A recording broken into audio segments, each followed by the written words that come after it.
20번 문제 볼게요. 자, 문제를 보시면 최고차의 계수가 2가 되는 2차 함수가 있네. 뭐 형태가 이와 같대요. 자, gx라는 새로운 함수가 정의가 되어 있고 이 gx라는 함수는 x는 1과 4에서 극소값을 가져야 된대.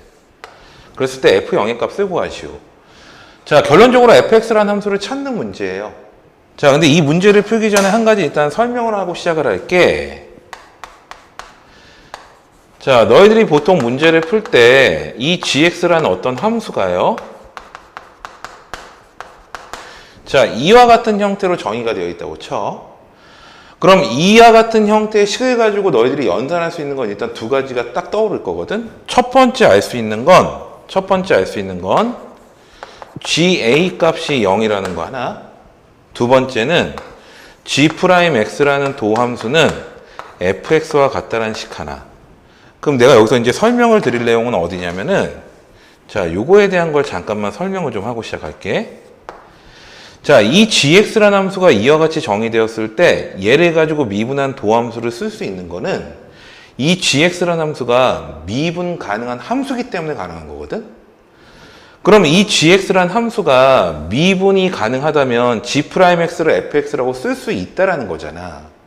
그럼 이 gx가 미분 가능하게 한 조건이 뭐냐는 거야. 자, 그냥 fx라는 함수가 다항함수면 되지 않을까요? 그건 당연히 성립하는 거고요. 이 gx라는 함수를 이렇게 성립하게끔 쓸 수 있는 조건은 결론적으로 말씀드리면 요 주어진 ft, 즉 fx라는 함수 있죠. 이 fx라는 함수가 연속함수라는 조건이 주어져야 돼.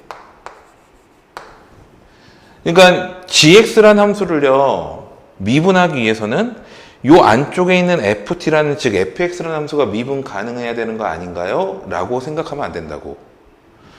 왜 연속함수면 가능할 수밖에 없냐면 이 fx라는 함수가 실수 정구간 연속함수라고 가정해봐. 그러면 이 fx라는 함수는 실수 정구간에서 함수값을 갖고 있다는 거거든. 그럼 실수 정구간에서 함수값을 갖고 있다는 뜻은 g'x라는 이 값도 실수 정구간에서 함수값을 갖고 있다는 뜻이야. 즉 무슨 뜻이야? 모든 실수 x에 대해서 미분계수가 존재하는 거라고. 그렇게 된다면 이 gx라는 함수는 미분 가능한 함수가 될 수밖에 없는 거지. 그래서 너희들이 이런 연산을 할 때는 원래 반드시 확인해야 될 게 이 안쪽에 있는 ft라는 함수가 연속함수라는 게 성립하는지를 확인하고 시작했었어야 돼. 자, 제가 이 설명을 드린 이유는, 자, 여기 이제 보세요. 물론 정적분 시계 모양은 약간 다르긴 한데 이 g라는 함수를 잠깐 보면 이 안쪽에 절대값 ft가 있거든.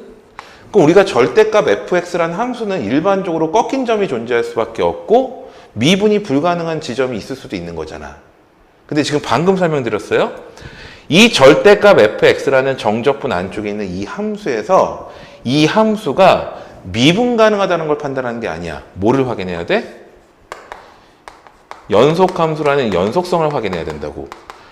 근데 fx가 최고차의 계수가 2가 되는 2차 함수인데 그 2차 함수를 x축 기준으로 접어올린 절대값 함수는 당연히 연속함수가 될 수밖에 없는 거 아닐까? 그렇기 때문에요. 이 gx라는 함수는 결론적으로 미분 가능한 함수라는 뜻이야. 자, 그럼 보세요. 자, 이 gx가 미분 가능한 함수인데 x는 1과 4에서 그 값을 갖는다는 뜻은 무슨 뜻이야? g'2라는 값도 0이 나와야 되고 g'4라는 값도 0이 나와야지만 가능한 거지. 이해되겠니? 그럼 지금부터는요 연산만 남은 거예요. 자, 그러면 일단 제일 처음에 저 절대값 안쪽에 있는, 자, 정적분 안쪽에 있는 이 절대값 함수를 내가 새로운 함수인 hx라고 좀 잡아놓고 시작을 할게요. 자, 이렇게 잡아놓고 시작을 할게. 자, 그럼 gx라는 함수는 어떻게 정의된 거다? 인테그랄 x부터 x 플러스 1까지 ht dt라는 식으로 표현이 된 거다. 자, ht라는 함수는 연속함수야. 그렇기 때문에 g를 미분한 도함수 식은 hx 플러스 2라는 식에서 hx를 뺀 식으로 표현이 될 거고, 자, g'1 값과 g'4 값이 0이 된다는 뜻이 나왔네. 그러면 대입 g'1 값은 H-H1 값인데 이게 0이 될 수밖에 없다. 그 다음에 G'4 값은 H5에서 H4를 뺀 결과인데 그 값도 0이 될 수밖에 없다. 근데 HX라는 함수를 내가 어떻게 잡았어? 절대값 함수로. 그럼 이 말뜻은 달리 해석을 한다면 절대값 F1 값은 절대값 F2와 같다라는 식으로 표현해도 되지. 우변으로 넘겨서 연산하면 되는 건데. 그러면 이 밑에 있는 식 역시 절대값 F4 값은 절대값 F5 값과 같다라는 식으로 표현해도 되는 거야. 자, 그럼 보세요. 최고차의 계수가 2가 되는 이치 함수야. 그 이치 함수를 절대값 시켜놓은 y는 fx의 전체 절대값 함수의 모양새는 대략적으로, 자, 저는 fx라는 함수를 일단 이렇게 그려볼게요, 그냥. 자, 이렇게 그려져 있다고 가정을 한다면 최고차의 계수가 2가 되는 이치 함수라고 했어요.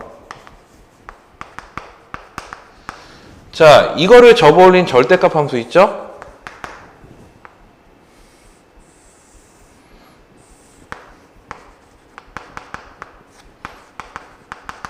자, 이와 같은 형태로 표현이 될 거예요. 자, 그럼 이제부터 이치 함수의 모양새를 찾아야 돼. 근데 그 조건이 이렇게 주어진 거라고. 자, x에다 1을 대입한 함수값과 2를 대입한 함수값, 4를 대입한 함수값과 5를 대입한 함수값이 같아야 돼. 근데 여기서 한 가지 더 봤으면 좋겠는 게 요 간격 있지. 이 간격이 정확하게 한 칸마디야 또. 근데 함수값은 또 같아야 된대. 그럼 우리가 2차 함수에서 가장 중요한 성질 중에 축에 대한 대칭성이라는 성질을 갖고 있잖아. 그럼 절대값을 씌운 함수도 대칭이 되겠죠. 근데 이 간격은 또 같은 형태가 될 거고 함수값이 또 같아야 돼. 그러면 결론적으로 어떤 형태의 그래프가 만들어질 수밖에 없냐면, 자, x축과 평행한 직선 하나 걷어요. 자, 요 위치 있지. 이 위치가 1하고 2, 4하고 5가 되는 형태가 딱 만들어져야 돼. 왜? 이 간격이 동일하게 1로 맞아 떨어져 있거든. 이해되겠니? 자, 그러면 뭐가 드러났어요? 이 이치 함수에 축이 드러났지. 이렇게 중점, 이렇게 중점 찍어보면 되거든. 그럼 이거는 x는 3이라는 축을 가지는 이치 함수였다는 뜻이네. 자, 그러면 함수 fx라는 식을 이제 잡을 거야. 어떻게 잡을 거냐면, 자, 최고차의 계수가 2가 되는 이치 함수인데 축의 위치는 3이 나와야 돼요. 그럼 결론적으로 2x 제곱에, 자, 축의 위치가 3 나와야 돼. 그럼 함수식은 1차의 계수는 얼마가 나와야 돼? 마이너스 12x가 나와야 되지 않을까? 이해되겠니?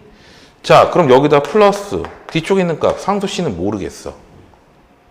그럼 이 c값만 해결할 수 있다면 문제에서 구하라고 했던 여기 있는 f0 값은 뭐 금방 해결되죠. f0이라는 값은 실질적으로 어떤 값이냐면은 이 c값이야. 그럼 c를 구하기 위해서는 어떻게 해야 되느냐? 보세요. 절대값 시킨 결과에 대한 이 함수값이 다 같다 그랬어. 그러면 얘를 이 왼쪽에서 해석을 해보잖아. 2를 대입했을 때와 2를 대입했을 때는 요 간격이 같아야 돼. 즉 F1과 F2를 더한 값이 0이 되기만 하면 되는 거라고. 그럼 이제부터 뭐해? 숫자를 계산하면 되는 거 아닐까? 그래서 1을 대입한 함수값을 찍어보시면 2-12 플러스 c라는 값과 2를 대입한 함수값을 찍어본다면 8-24 플러스 c를 연산한 결과값은 0이 될 수밖에 없다. 이렇게 나올 거예요. 그럼 연산해볼까? 이렇게 두 개 더한 2c야. 자, 여기 앞에 마이너스 10이 있고요. 뒤쪽에 마이너스 16이 있어요. 그래서 마이너스 26은 0이 될 수밖에 없겠네. 그래서 c라는 값은 13이라는 결과가 나왔던 거고, 내가 구하려고 했던 건 아까 말씀드린 대로 f0 값이에요. 그래서 f0이라는 값은 13이라는 정답으로서 풀이가 끝났던 거죠.